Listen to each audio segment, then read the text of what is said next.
News broke yesterday that the jerseys for the unrivaled teams was going to be released.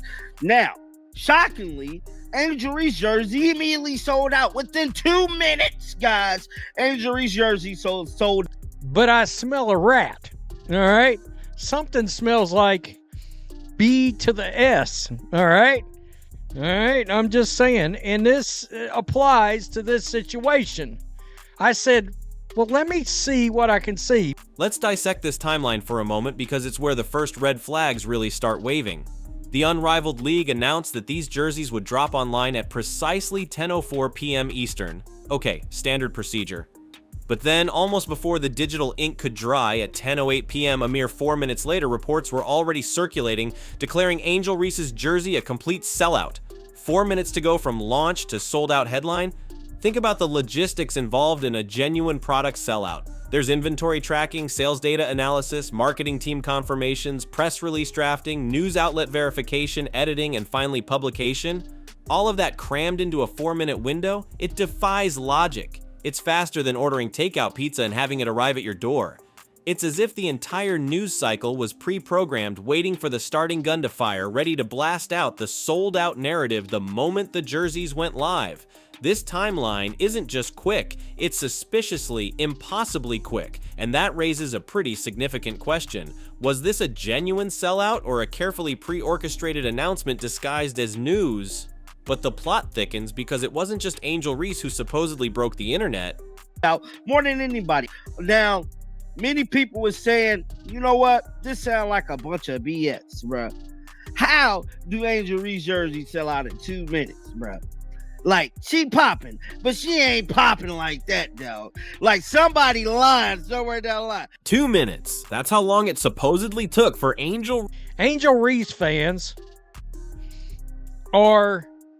they're sad and they're furious and they're very upset right now because Angel Reese's Unrivaled jersey came out and was sold out in like 2 or 3 minutes. Wow, impressive. That is very impressive, right? If it were just Angel Reese's jersey selling out at lightning speed, you could almost chalk it up to her undeniable star power. Almost. But here's where the story takes a turn from unbelievable to downright absurd. We're told that every single Unrivaled jersey across the board sold out practically simultaneously. Chelsea Gray, Kayla McBride, Natasha Cloud, and others all vanished from the virtual shelves in the same fleeting time frame as Angel Reese. Now let's be realistic. These are all talented athletes, respected players in their own right. However, are we truly expected to swallow the idea that Natasha Cloud, for example, possesses the same merchandise-moving magnetism as a viral sensation like Angel Reese? It's like suggesting that a local indie band is selling out stadiums at the same rate as Beyoncé. Consumer demand simply doesn't operate in such a uniform, perfectly synchronized manner.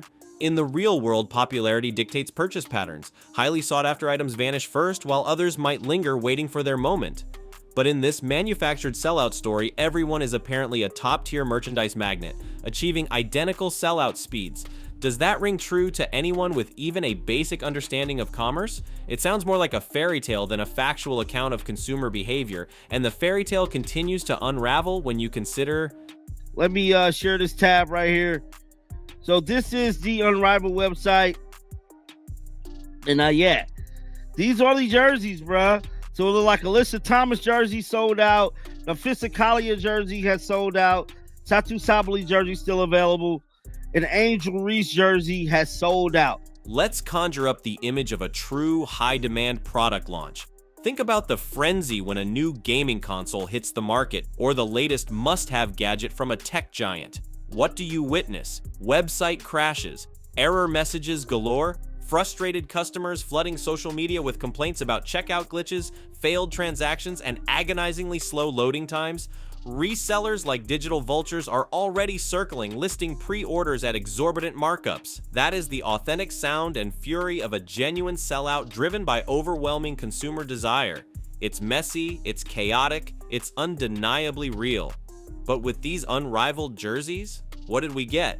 A deafening silence. just those suspiciously polished, prepackaged news reports declaring instant sellouts. No online meltdowns, no angry customer testimonials, no digital stampede leaving a trail of broken website links in its wake. It was all remarkably smooth, almost unnervingly seamless. It feels less like a spontaneous surge of consumer excitement and more like a meticulously choreographed performance. Imagine a packed concert where everyone is perfectly still and silent.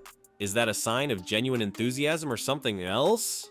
And this manufactured smoothness strongly hints at a particular marketing strategy? Now, it's Angel Reese jersey is the one that's causing red flags because people is saying within 2 minutes of clicking on this damn site, her jersey sell out, which means it might have been only 5, allegedly. Like just like the number on her jersey, that's how many they had available, allegedly, bro. In the shadowy corners of marketing strategy, there exists a tactic known as artificial scarcity. It's a calculated maneuver, a magician's trick designed to conjure the illusion of overwhelming demand where perhaps genuine desire is lacking. The formula is deceptively simple. You release an extremely limited quantity of an item, strategically announce an instant sellout, and voila, you've manufactured the perception of massive popularity. Think of those ultra-hyped limited edition sneaker drops. Brands release a minuscule number of pairs, maybe a few hundred. They vanish within seconds, and suddenly, they're proclaimed the hottest footwear on the planet.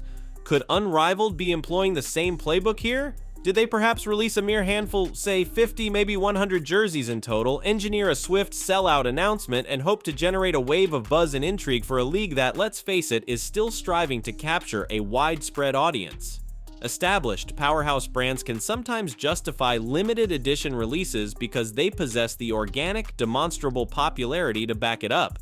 But for a fledgling league still finding its footing, artificial scarcity can be a powerful tool to simulate that popularity, to create a mirage of overwhelming demand where the reality might be far less impressive. Suddenly, that lightning-fast sellout ceases to resemble a genuine market phenomenon and starts to look suspiciously like a carefully constructed marketing stunt. But if this was a genuine sellout, shouldn't there be tangible evidence of these jerseys actually reaching fans?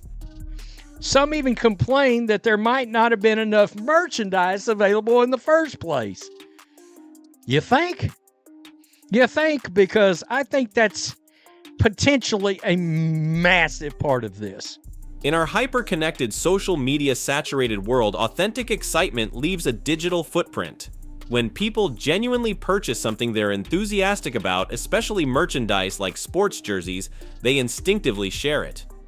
Unboxing videos flood YouTube, Instagram feeds are awash with #New Jersey selfies, game day photos proudly showcase team colors. This is social proof and action-tangible evidence of real consumer engagement, a visual testament to genuine demand. But in the case of these supposedly sold-out unrivaled jerseys, the digital landscape is eerily silent. The expected torrent of fan photos, the celebratory unboxing videos, the enthusiastic game day snapshots, they're conspicuously absent. The social media buzz surrounding this record-breaking sellout is, to put it mildly, underwhelming. It's like throwing the party of the century and discovering that absolutely no one RSVP'd, yet still loudly proclaiming it a resounding success. This lack of visible fan activity, this gaping void of social proof, raises a critical question. If these jerseys truly sold out to eager fans, where are those fans? Where's the evidence of these purchases beyond the league's own pronouncements? The digital silence surrounding this supposed sellout is deafening, and it begs us to consider who exactly is this marketing hype intended to convince? And more importantly, is a league facing potential financial headwinds truly positioned to orchestrate elaborate marketing campaigns? I just gotta keep it real. I just got to keep it real because they saying ain't no way Angel Reese jersey sell out within 2 minutes, bro. This has never happened. Not even her Chicago Sky jersey sold out that fast. But I'm going to tell you, I got to believe him, bro. This looking real spooky. I can't even lie, bro. It's looking spooky out here. Let's pivot to a critical and frankly troubling aspect of the unrivaled league story, their reported financial struggles. Disturbing whispers and reports are circulating that the league has yet to fulfill its promise of $50,000 bonuses to its players. Let that information resonate for a moment. A professional sports league struggling to meet its fundamental financial commitments to the very athletes who form its core is simultaneously boasting about record-breaking merchandise sales? Does this equation balance? It's akin to a restaurant chain loudly proclaiming nightly sold-out crowds while simultaneously facing lawsuits for unpaid wages and supplier debts. When an organization's actions speak louder than their words, it's crucial to pay attention to the actions. And if the unrivaled league is indeed grappling with player compensation issues, it compels us to question their capacity, and perhaps even their motivation, to engage in resource-intensive, large-scale marketing endeavors. Could this instant sellout narrative be less about genuine market success and more about a desperate attempt to generate positive press, to deflect attention from more pressing financial realities, to create a smokescreen of success where underlying challenges persist? The juxtaposition of alleged merchandise triumphs against a backdrop of reported financial strain paints a deeply concerning picture, further fueling suspicions that this jersey saga might be more marketing mirage than authentic milestone. Now, I'm going to be the first to tell you, I'm not shocked her jersey sold out. All right? Or that it would at least eventually sold out. I'm not shocked by that. It's the 2 or 3 minute part that I think could be questioned. Of course, you're not supposed to question anything, right? Not supposed to, but you can, because that's part of being an American and our right to say whatever in the hell we want. Think about how limited edition items are typically marketed. There's usually a clear upfront announcement, limited edition release, only X number available, get yours before they're gone. This transparency is part of the hype-building strategy, creating a sense of urgency and exclusivity. But in the case of these unrivaled jerseys, was there any such limited edition fanfare beforehand? Was it explicitly stated that these were limited-run items destined to vanish quickly? If not, then the instant sellout claim becomes even more perplexing. Selling out of a regular, non-limited item in minutes is inherently unusual, especially for a relatively new league. On the other hand, if they were quietly marketed as limited, then the whole scenario takes on an even more calculated flavor. It suggests a deliberate strategy to manufacture a sellout by simply producing an intentionally minuscule initial batch, knowing it would disappear rapidly, and then loudly proclaiming instant sellout success. Were fans even given a fair chance to purchase if the stock was so artificially restricted? Whether it's a deception of omission, not mentioning limited stock when it was tiny, or a deception of commission, falsely inflating demand through scarcity, the limited edition angle or lack thereof further clouds the credibility of this entire jersey narrative. And finally, let's ask the most crucial question of all. That Brittany Griner, somebody that came back from Russia, and the very arena she was playing in for her first game couldn't even sell out. Not only could it not sell out, didn't come close to selling out. You're trying to tell me they moved the needle because of demand and all of their jerseys were gone in 4 minutes. Let's cut to the core of the matter. Cui bono? Who truly benefits from this instant sellout narrative? Follow the hype trail and you start to see who might be gaining from this manufactured sensation. First and foremost, the unrivaled league itself. A fledgling sports organization desperately seeking attention can leverage a record-breaking sellout headline to generate buzz, attract media coverage, and create a sense of momentum, even if the actual sales figures are modest. Then there are the players, particularly Angel Reese.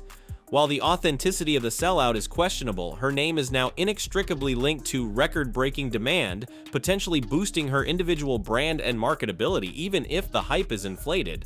And let's not forget the merchandise partners involved.